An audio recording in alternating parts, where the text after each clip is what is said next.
Welcome to the Health Hobby Podcast, the place for busy moms searching for simple solutions to weight loss, more energy, better nutrition, fitness, and healthy living time management. I'm your host, Amanda Ford. Stick with me and make health your hobby as I guide you through simple steps and skill-building exercises so you can finally hit those dreamy health and weight loss goals. Take it from me, it's time to kick all those fad diets and quick fix workouts to the curb. It's all about slowing down and finding your very own rhythm of healthy living, because when you find your health, you find your joy. Let's dive in.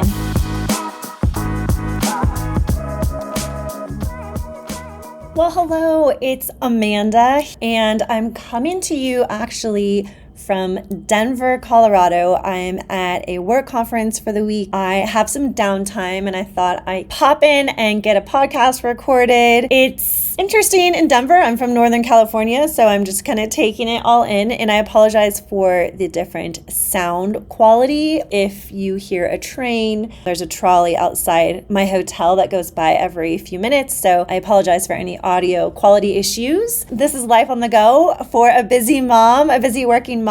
I'm excited that I can be here to talk to you about stress levels today. The big question is your current stress level, or are you stressed to the max to where you are debilitated and or cannot get traction on your weight loss and your healthy living goals? So a common struggle that I have encountered over and over again, not only in my own life, but with the women I've coached through weight loss, is that they come to me, or I've experienced this too. They say, I just can't stay consistent with my workouts or my meal plans. I'm literally doing everything, but nothing is working. And I can hear it in their voice and sense the vibe, like if we're on email or something, how stressed they are just by that circumstance. Now, we're not talking about all of the things in their life that could be contributing to their stress level. They're literally stressed, and I have been stressed to the max, that they are working out, they're eating clean to their own understanding, they're hitting their healthy living routines consistently, or they're having trouble maintaining any sort of rhythm. It really could be a culmination of things, you guys. The pattern here is that there's stress being caused because you feel like you're failing at this weight loss game, or this healthy living routine, or your eating patterns. That is causing you more stress on top of the stress that you have from working full time, from trying to get home right on time after school pickup so you can make sure to take your 4-year-old to gymnastics, and then get home to make dinner and then do bath time. I'm not going to go through all the scenarios, right? Like, fill in the blank. There's lots of reasons that stress can be in your life around healthy living and fitness and weight loss. One of the reasons is poor time management. And I'm just gonna let you know, I'm not calling you out and saying you're a poor time management. This is an opportunity for you to listen and hear possibly some blind spots that might be contributing to your stress. This is an opportunity to get better. And in any time in my podcast, I am always talking to myself too. So you are not alone, friend. Right now, we're going to stop the line and assess what's going on so we can tackle these high levels of stress and reverse your mindset and your strategy for actually getting to your health and wellness goals. We're going to bring the train to a full stop. And this is actually something that is frequently overlooked or missed by weight loss coaches. I actually identified this in my own coaching, that I think I said this on a previous episode, that I'm like, here's your meal plan, here's your workouts. I'll check in with you, a couple times a week. We're going to hammer it in. What are your affirmations? What are your top 3 goals? Like all the standards, like the nuts and bolts of weight loss coaching. But there's a deeper level when I realized some of my students were failing or having a hard time. I really believe there should be a prep stage before jumping into a weight loss journey. It will really help mitigate or steer you clear of these potential stress cycles that are keeping you from losing the weight, that are keeping you from staying consistent and feeling your absolute best. So before you say yes to your day one of your new and improved you, your weight loss journey, I highly recommend you focus for about 14 to 30 days. It sounds like a long time, but it's very, very impactful and powerful. So you want to focus for a good chunk of time on stress reduction actions. So what is a stress reduction routine? Okay, let me just get deep with you for a second. So a weight loss journey is it's like an intimate journey in your life. It is personal, it's deep, it takes courage, bravery, it takes learning. It is not easy. It can be an uphill battle for many, many weeks or months or years, but it doesn't mean it's not something that is waiting for you. It doesn't mean that you can't reach those milestones. So when we feel or see ourselves getting into these stress cycles and we are not able to reach those milestones in our weight loss or can't stay consistent, we have to pause. I'm just gonna get deep for a second, you guys. This is literally a surrender to your circumstances and an opportunity for you to get really humble in that not everything is supposed to happen exactly how you think it is supposed to and in the particular timeline that it's supposed to. It's gonna take patience and grace. It's time for you to pause and surrender. It's not up to you all the time. You can't control everything. You do have control of how much stress you are choosing to put yourself in, right? So let's dive into this. When you find yourself feeling frustrated, resentful, legit angry, I felt angry, you guys, that I couldn't get my workouts in. That's not a lie. Like I have felt angry, and it's not a good feeling that you keep cycling on and off of new diets and starting and stopping workout routines, and that you're so exhausted that you start this nasty self-talk like, what's the point? Who cares? I never will ever get this done. I'm not capable. I can't do this. I'm going to look and feel like this forever. I know you guys have the negative self-talk. It is not serving you, and it just perpetuates that feeling. So let's just pause for a second and breathe. I'm getting a little spicy. I don't know if you guys can tell, but let's just pause for a second and breathe, because we're talking about stress and it can hurt a little bit, because when we talk about this, we're confronted with how we're living. So 1, 2, 3, we're gonna take a deep breath.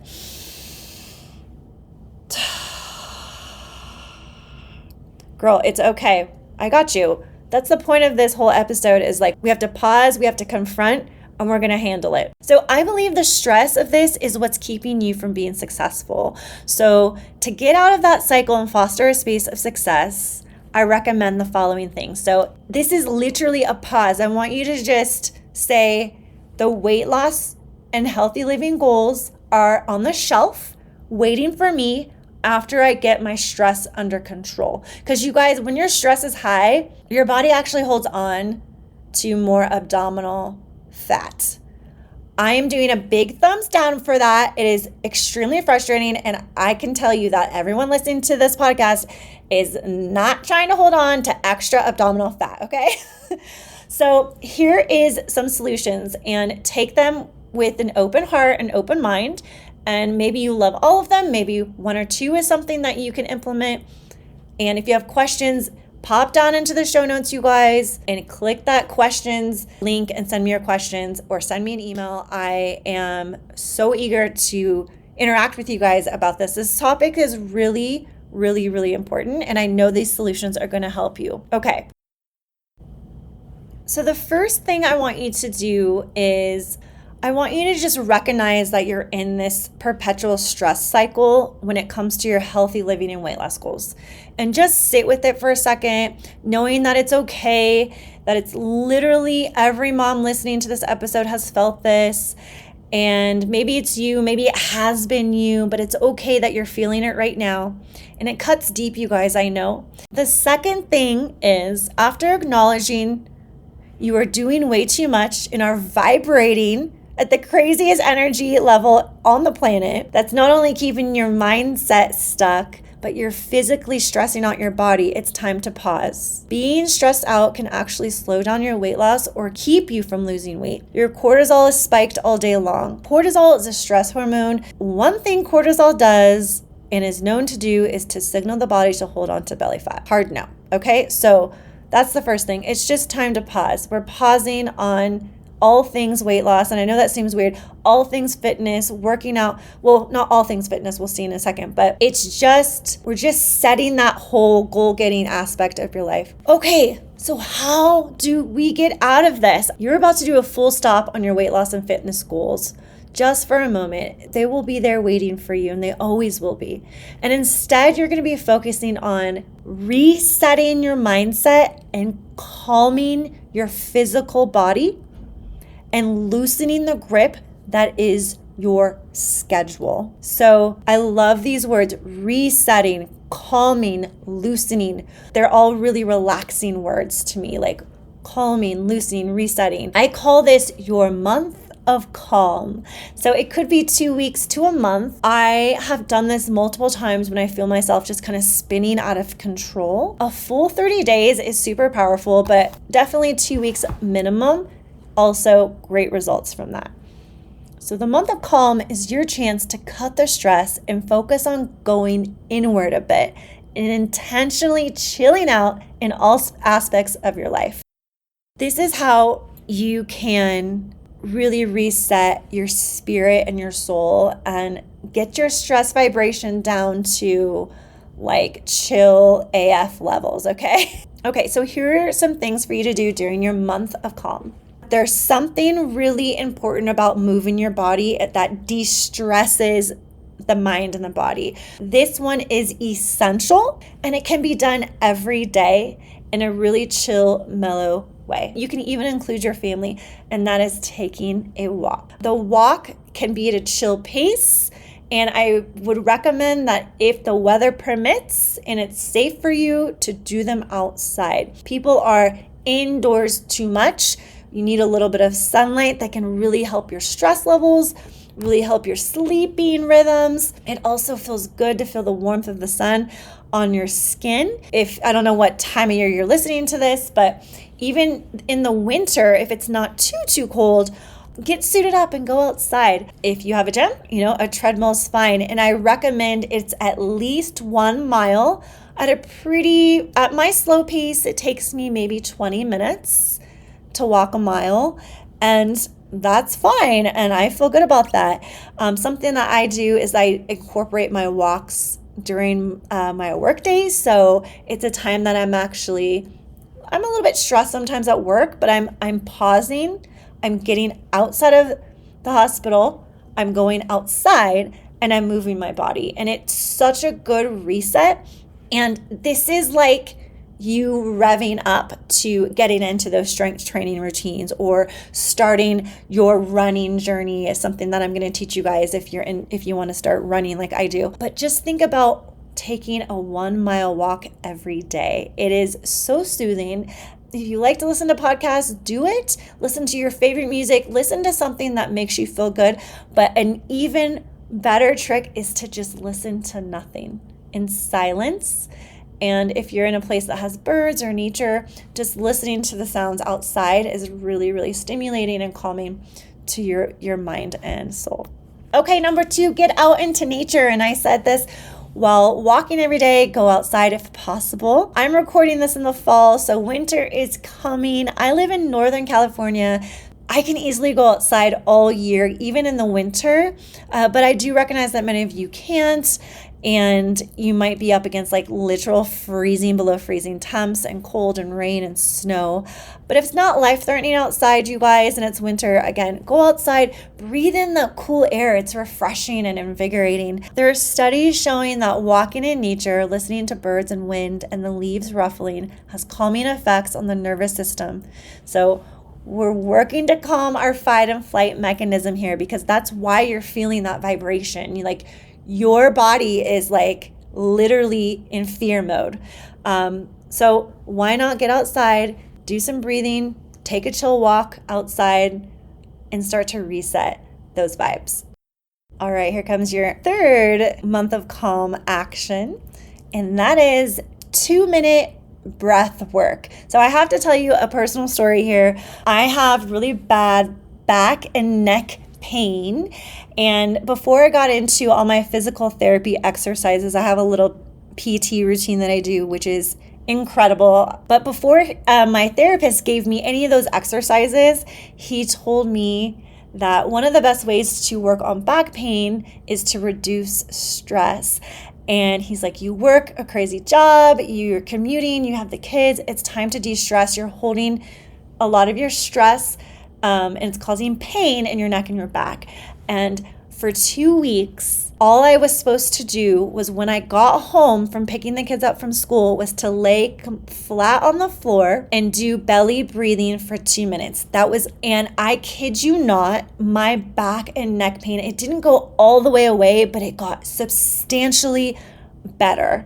And it helped with my running because I was doing some cycle breathing. So that's a little sidebar there. But this is just one of those super simple things, like going for a walk, that can literally change your life. And it's only 2 minutes, you guys. I know you have 2 minutes, and sometimes I feel like I have negative 2 minutes. I don't know if anyone else does. This is a podcast for busy moms. I feel like I have a negative 120 minutes, but I know we all have 2 minutes. Instead of scrolling on social media, how about you give yourself a 2-minute breath break? Again, I have a whole list of PT exercises, but the one that he really stressed, no pun intended, was the 2 minutes of breathing. And I'm going to let you know how to do it. It's super simple. So you want to lie flat on your back. And I had my knees bent, so my knees were bent, so my lower back was protected. You want to set a 2-minute timer, but what you do is you put one hand on your chest, one hand on your belly. And the reason you do that is because you want to make sure that the hand on your chest isn't really rising that much. And if it's not, that means you're breathing into your belly. So you want the hand on the belly to be moving and the one on your chest not. That means you're getting really great deep breaths. And that's actually the proper way to breathe. And just take your time. I like to count 10 seconds in, 10 seconds out. So an inhale, exhale. And I try to focus on breathing through my nose if possible. That's it. I just do that for 2 minutes, and then I get up and go on with the rest of my day. It's a forced relaxation. It's a forced pause. It has helped my stress level in general, and it's also reduced my back pain because ultimately my stress is dropping there. So such a simple technique, such a simple tool that you can do. And full disclosure, you guys, I have a private office at the hospital, so I can close my door. I do this during the day at work. If I'm really feeling stressed, or it's been a really busy day and maybe it's not really stressful, but there's just a lot going on, I will close my door and I will lay down. I have a towel in my to lay down on in my office, and I'll do this exercise. So don't be afraid to pause at any moment to do this. And look, some other places you could do this is right before the kids get in the car at school pickup, or maybe you pull into the driveway after getting home from work, and maybe the energy of your house is a lot. Maybe you can do this in your car, or in between meetings. Places that can help you just reset and pause in a really simple, slow, calming manner. And if you're at home, turning off the lights is super helpful. It just kind of triggers your mind that you're going into a mini rest state. So that can be helpful too. So get your breathing on, ladies. All right, this is a big one, and some of you might gasp. So this next one is becoming aware of how much caffeine you're drinking or eating. Caffeine is, I don't know if this is a real stat, I'm just going to say it. It's the number one drug in America. I don't know if that's real, don't quote me on that. But it definitely seems like it, right? It's a chemical compound. Starbucks has a whole corporation built on serving us this substance, and most of us are completely addicted to it. It does have a lot of benefits. It helps with cognitive function. It helps wake us up in the morning. It can help with mood and energy levels. It's not necessarily bad, but if you're overly stressed, I do recommend that you have a hard look at how much caffeine you're consuming. When I was consuming caffeine, and let me know if this is you can always send me an email. You know where those are. The link to do that is in the show notes. I had headaches all the time. I had mood swings. I would have intense energy crashes and very poor sleep.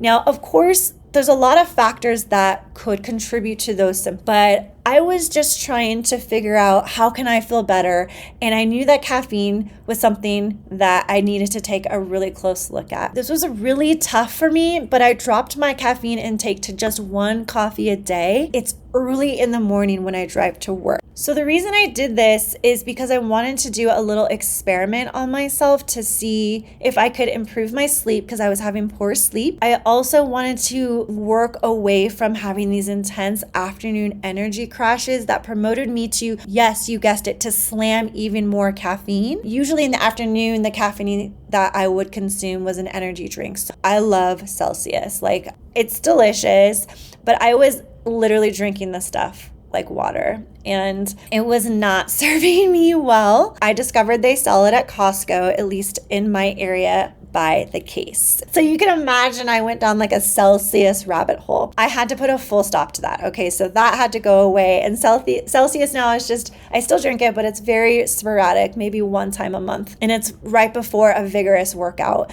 And that's really what it's for.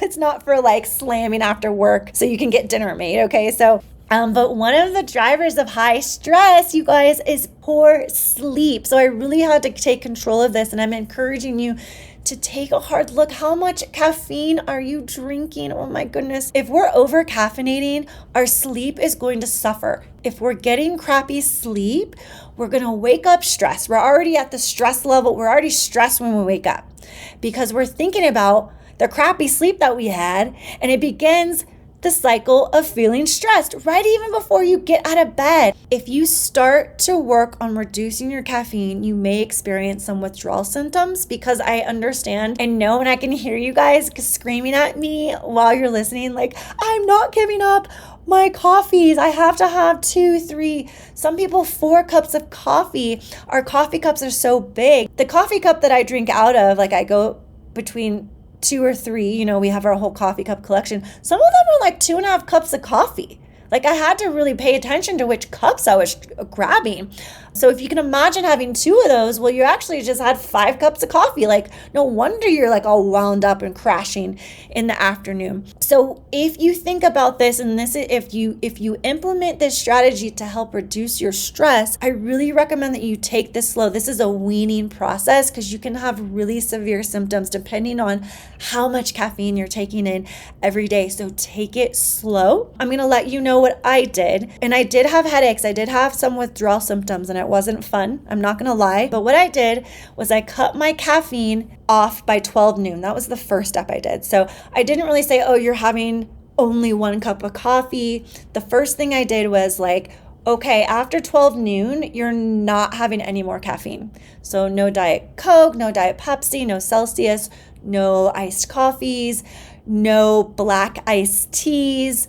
If I had tea, it had to be decaf tea, right? So that was the first thing, is like I gave myself a timeline during my days. After I kind of got used to that, I cut myself to just 1 cup of coffee a day. So that cup of coffee, that bout of caffeine, came early in the morning. Obviously, it was before 12 because that was my first parameter. And I just kind of got used to that. And it took, I would say, a good month or 2, you guys. It's going to take work, again, depending on how much caffeine you drink. But it's so strong, guys. It can affect you in intense ways. And I know it's a driver of stress levels. And I can tell that just my mood is different day. Again, so now I only have 1 cup a day. I'm extremely sensitive to having more than that. Sometimes I'll want to have another cup of coffee, but I know that, like, if I have another cup of coffee, I feel like I'm like the Energizer bunny. That's how strong caffeine is. Like, I weaned myself off of it. So if I have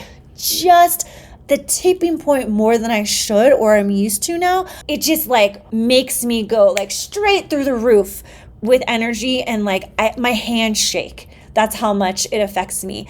And so I knew that from that, now that I can kind of sense that and feel that I was really over caffeinated, and no wonder I was stressed out. So think about this for yourself, you guys. It can be scary to be like, oh, I don't want to cut out my coffees, but it's definitely worth it. So the moral of the story is, you guys, reducing caffeine, however that looks like for you. You don't have to use the protocol I had. Maybe you cut out Diet Coke. Maybe you say, okay, I'm not going to go to Starbucks. I'm going to make my 1 cup of coffee. I'm going to drink it at home, and then when I get to the office, there's no more cup. Like, whatever that looks like for you, it's going to take some time, and this one may take several weeks. But overall, the recommendation is to limit your caffeine and do not have caffeine. This is really huge for this purpose, for de-stressing. Do not have caffeine after 11 or 12 p.m. Like 11 a.m. is what I really recommend, and efforts to support better sleep. And this is a nice segue into our next month of calm action. And that's becoming vigilant and taking action on drinking more water. Okay, so now that you're not slamming Diet Cokes and espresso drinks all day, you have plenty of opportunity to incorporate more water into your daily routine. So the rule of thumb, we've all heard it, is to drink 64 ounces of water per day. So to be honest with you, I'm a little bit nerdy, and that recommendation is just like a generalization for all of us to take to heart and to use. It's a jumping off point. Your water intake really depends on your activity level, what foods you're eating, but we're not going to go down that rabbit hole right now. But I think 64 ounces is a really nice place to start. It's the number that we all know, right? 8 glasses of 8 ounces of water. And it's easy to remember because it's something that we're all so used to hearing. But I know most of you are barely drinking that. The average American adult drinks just 44 ounces of water a day. So I agree that the 64 ounces is a great starting place and can get you to a point where you're just drinking more water, especially if you are cutting out the coffee drinks, sodas, and caffeinated beverages that we just talked about before. This is your opportunity to drink more water in those spaces. So a little trick that I literally have, my water bottle is 64 ounces. So I fill it up and I do my very best to drink it throughout the day. Sometimes I don't finish it, but it's there, and I know that like if I finish it, then I've hit my water goal. I just carry it around with me all the time. I don't need to go into the physiology of why water is good for you. I think we all know, but something I like to remember is that since we're pretty much made of water, right? I think we're like 80% water. Someone send me the statistic. I don't know. I didn't look it up, but the majority of the human body is water. If we're dehydrated, it's like your body is running on sludge or dirty oil. So the analogy that I like to think about when I'm like, gosh, man, I'm really feeling dehydrated, I need more water, is like the oil in your car. When the oil in your car gets dirty, it gets all like dingy and dark and sticky. It's kind of, this isn't real, I didn't pull this from a study, but this is the analogy that I like to use. You know, it's kind of like you have dirty, dingy, sticky oil in your body, and it makes it essentially just makes it really difficult for your body to function and for all your metabolic processes to do what they need to do, for your brain cells to work. Everything needs water. And drinking water is one of the most effective ways to beat the feeling of exhaustion. Most women are over caffeinated, we already talked about that, and underhydrated. And even more, caffeine is a diuretic, which means that it makes you go pee. So that's even more reason to slam 64 ounces of water. Water not only will make you feel better, it's going to help your body flush out the ickiness, the bloat, and even make your skin feel and look perky and glow. Yes, please, I have my hand in the air. I'm 40 years old, okay, so like anything that I can do to keep my skin glowing, like I absolutely will do it. So water has so many essential purposes, but just getting your water levels up is going to de-stress your body from trying to work as hard as it's going to. And sometimes it might not be like mental stress that we're talking about, like anxiety. It might be like the teeny tiny cells in your body. Everything's connected, you guys, having a hard time functioning because you're dehydrated and it's just making you feel icky. Don't forget about water during your month of calm and forevermore. Okay, next up on your month of calm to-do list is implementing an evening wind down routine and respecting your body's need for getting into bed on time. This is my favorite out of all of them, and it's almost like you're giving yourself like a little mini spa treatment. That's kind of what I feel like. It's just like that rest and relax mode that you're trying to get into. So the evening wind down is similar to the purpose of doing the 2-minute breathing after work.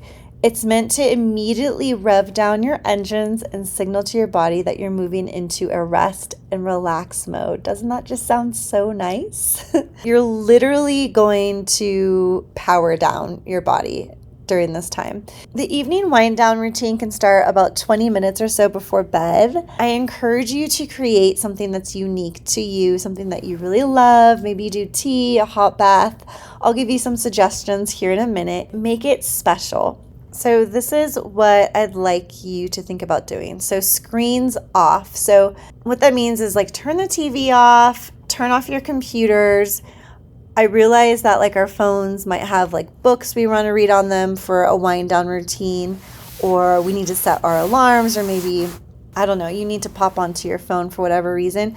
For the majority of the house, the screens are off. If you need to get back on your phone or maybe your iPad for a book or something, make sure that those screens are on night mode. So the blue light is reduced and it's showing through like that yellow hue that helps kind of de-stimulate the brain in a sense. I mean, it's still bright light, but it's not that really intense stimulating blue light. And speaking of lights, let's think about how the house is lit during your evening wind down routine. So just like you're powering down your screens, reducing brightness from screens in your space, you should be turning off the overhead lights, really just selecting a few maybe side table lamps that have just not intense bright light. So you're dimming the lighting in the home, in the whole space. And that's just another signal to your brain that it's getting darker, it's time to go into rest mode. I really love using, we have the Edison bulbs in our lamps, and they have this like nice warm glow. They're so relaxing to look at, and they're still actually kind of bright, but because they're just like that warm hue, it's very, very relaxing. So check out the Edison bulbs, and they last for forever and ever, and they look really cool. Something else that you can use for lighting, and these are super spa-like, are the salt lamps. So those are those little table side lamps it's a salt rock. They're usually like a pinkish hue, and they have a little light inside, and it has like a dimmer switch so you can make it bright or really dim. It never gets too bright, but what it does is has this literally like warm healing glow that comes off of it. It is so pleasant and extremely relaxing. And so sometimes I like to do my wind down routine and have nothing on in my bedroom but the salt lamp, and it's just like this little warm hue in the corner, and the rest of the room is essentially dark, but it's very calming and relaxing. So check out the salt lamps if you're into that kind of stuff. I'd highly recommend it for this routine. Okay, so for my evening wind down routine, I will give you some suggestions that you can feed off of, but I like to go into my bedroom and turn off all the lights except maybe one nightstand light or two, or like I just mentioned, just have the salt lamp on.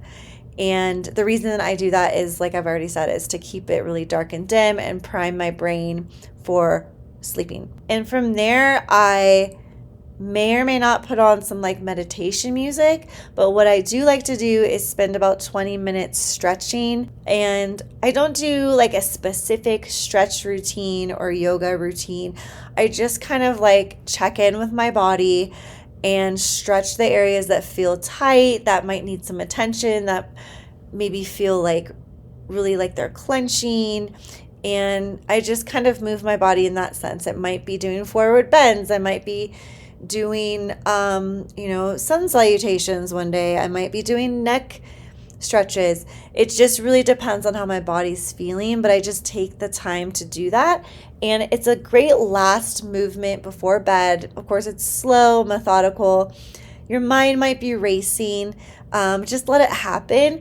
But it's so nice and just in the dim room, and especially if you have that like meditation music playing, it can really just start to power you down in the most powerful way. I know that sounds funny, power down in a powerful way. It works so well, and you just want to get in bed and like start to feel cozy and ready to go to sleep. So one other thing that I recommend for a wind down routine and to promote better sleep is try not to fall asleep on the couch. I am the number one most wanted for falling asleep on the couch.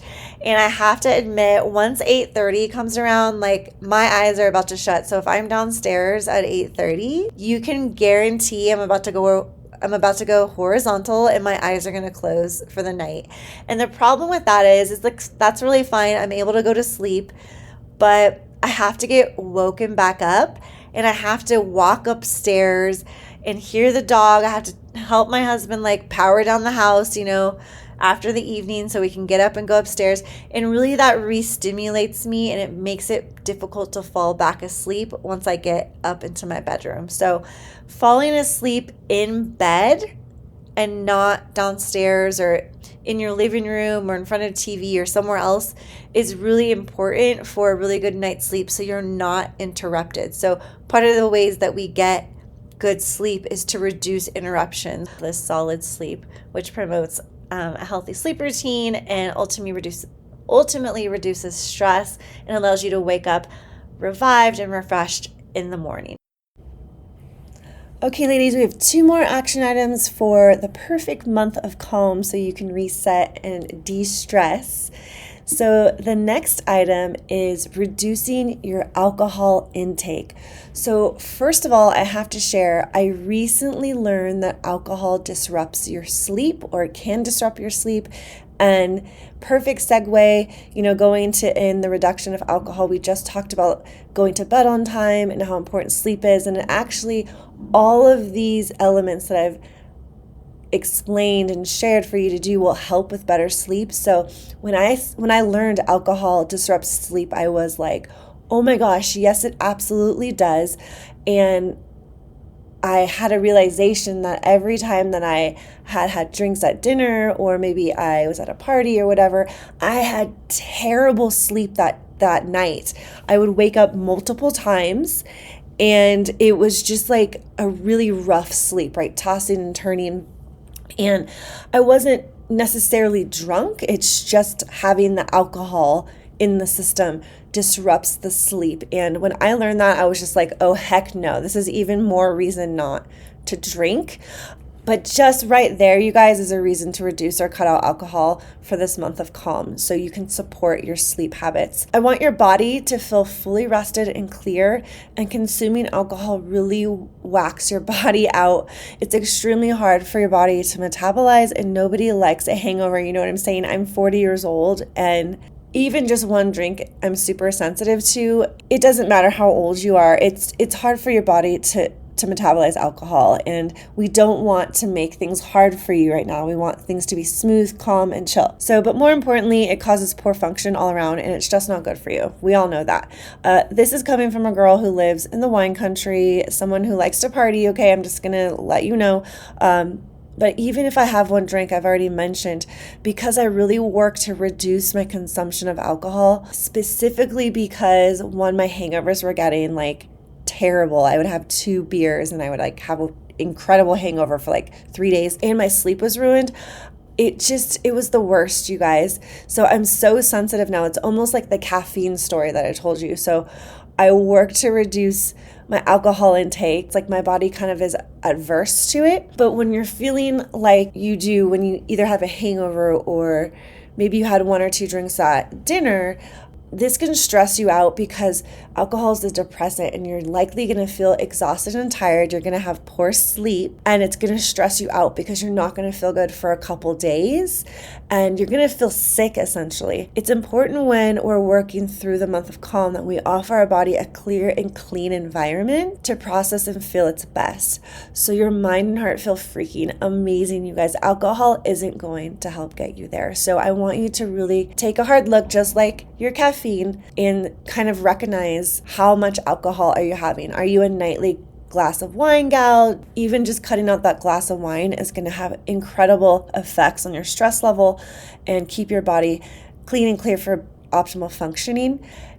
And a little icing on the cake about cutting out alcohol is that it is calorie dense and it's what we call empty calories. It really doesn't provide, it does provide sugars.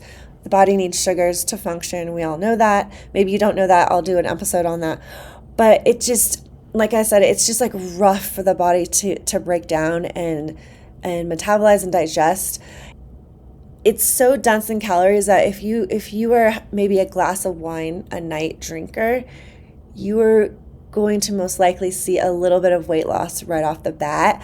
And it might be from excess inflammation and bloating. I get very inflamed after even just 1 beer or a glass of alcohol. I like to drink champagne. I can feel it for a couple days. I'm literally swollen. So those types of feelings are the worst. And if you cut out your alcohol, you might even lose some weight just right off the bat, which is a huge win. So have a look at your alcohol consumption for your month of calm and think about how you can reduce or eliminate your alcohol use for the month. Drum roll, we're on the last item. I think this is my longest episode. I'm looking at my recording software and it says I'm at 55 minutes. So you are a trooper that you're still with me. I really appreciate you and I can't wait for you to implement your month of calm. So the last action item for you is to build a social support network. To do this, I want you to share with your husband, your coworkers, your girlfriends, your neighbors, those that are really close to you in your environment, those that you interact with a lot, that you're doing this month of calm and that you're looking for their support in the process. So I don't know what that means to you, like what kind of support you would want from them. It might be that they help with dinners a few nights a week. It might be that maybe you can get a couple days a week that you don't have to pick the kids up from school. Maybe it's that you get someone to walk your dog a couple times a week. Maybe you pause your volunteering for the month at school so you can just have a little bit of time of rest. I don't know what that looks like for you. It's really up to you. And let me know. Again, get into my email, you guys. Send me questions, topics. You can do that by going to the show notes. Let me know how your social network is going to support you in this month of calm. But here's the really cool thing. The social support and inclusion of important people in your circle is such a massive driver of success. And just having a conversation with them will boost your confidence and give you a sense of ease that you can actually do this. And not just the month of calm, but this is the same thing that I would coach you to do when you start your weight loss journey. So this is a good primer for that. It's coming. You're going to do it, I promise, but we got to get your stress down first. Because you guys, look, in general, most people are going to fully support you and may even want to jump into the routine with you. Hallelujah. It is so fun when you have people you love and that support you around you that are doing the same and similar goals, because we are 10 times more successful when we have a support system around us. And if you're looking for a support person, lady, I got you. Shoot me an email. I'm here for you too. You deserve to feel absolutely glowing. It's my mission to help you get there. Holy moly, I know that was a lot. I'm going to recap everything. I'm just going to list it so you can just kind of remember what I said. And so you can just choose maybe 1 or 2 of the things. You will see a major change in your stress levels. And once you get your stress levels down and under control, it'll be a good time for you to start thinking about participating in a seriously focused weight loss routine, because you'll have the bandwidth. Your mind will be at ease, your body will be a little more calm and prepared to try something new. It'll be open, there'll be space just mentally and physically, energetically, for you to take on a new task, which is a weight loss journey. And that is oh my gosh, starting a weight loss journey is so exciting, but so is doing a month of calm. You deserve this. All right, real quick, let's do a recap. I'm going to list everything so you can have a little summary in your brain. And if you are able to take notes now and weren't before, you can just write this list down. So the first thing I recommend is daily walks. So I did recommend outside and at least 1 mile at a slow pace. The next item is getting out into nature. The third is the 2-minute breath work sessions after work or wherever you can plug them in during your day. The next is becoming aware of how much caffeine you're consuming and working to reduce your caffeine intake. And then drinking more water, and you're going to try to hit the 64 ounces a day. Then you're going to try to incorporate an evening wind down routine and getting to bed on time, reducing or eliminating alcohol, and building a social support network. This is your time to rebalance, relax, loosen up, calm down. This is your time to focus, slow down, and just surrender to your current circumstances, that you're overwhelmed, you're overworked, you're buzzing in a negative space, and it's time for you to press pause, stop the line, and rest and focus on rebalancing your energy and your mental capacity to take on a weight loss journey. You can and will get there. And real quick, don't forget, I have the fall freebie that's out right now. Pop down into the show notes. You can always get my free resources right there in every single podcast show notes. And this month, it's the fall One Healthy Action Calendar. If you don't know about this, I created this calendar last year and it went completely bananas. It flew off the shelves. It's a free resource. And all it is, it's a 30-day calendar, and it has one healthy action for you to do every day. So it really kind of jives well, coincidentally, with the month of calm, because you might be like going through your day and you get busy and you're like, oh my gosh, I haven't had any water. I haven't done anything healthy for me today at all. And if you look at your calendar, there's just one thing on there, and it's usually something very simple, very simple. Like 2 of the things that I said in this podcast are on there. It's like, go for a walk. Okay, check, I can do that. Or it says drink some water. Okay, check, I can do that. It's literally one thing on one day, just as a mental trigger and reminder for you to take care of you. It's simple, it's not over the top, and if you can do it every day, more props to you, but it's a trigger for you that you deserve a healthy action every day, even the most simple ones. So you want to go down there and get that. People love it. I love it. It's such a great reminder for positive self-care, even during the busiest times. Fall's coming, you guys. It's party season. It's holiday season. It gets wild and crazy. So this is something you want to print out, put on your refrigerator, put it in your office, put it on the office refrigerator if you have one, and put it on the bulletin board in your office so other people can participate with it, or send them to my link and they can get it too. But you got to get this free resource, you guys. It's going to help you get to your dreamiest health and weight loss goals, and you don't want to miss getting the fall freebie, which is the One Healthy Action Calendar. It's available now in the show notes. All right, you guys, thank you so much for sticking with me. This is my longest podcast yet. And if you have questions, topic requests, go in the show notes and send those my way. Thank you for listening to the Health Hobby Podcast.